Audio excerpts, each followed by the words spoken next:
దేవదూత దిగి నీళ్లు కదిలించిన వెంటనే ఒకళ్ళు వచ్చి దిగాలి, అప్పుడు వాళ్ళు స్వస్థపరచబడతారు.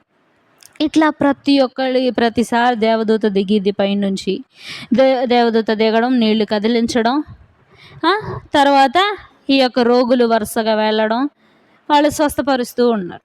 అందరూ హ్యాపీగా వాళ్ళ అనారోగ్యాన్ని తగ్గించుకుంటూ ఉన్నారు. కానీ అక్కడే ఒక వ్యక్తి ఉన్నాడు.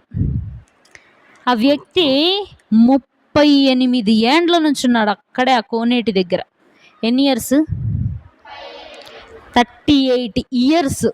మంత్స్ కాదు, డేస్ కాదు, వీక్స్ కాదు, ఇయర్స్. 38 ఏండ్ల నుంచి ఎక్కడున్నాడు?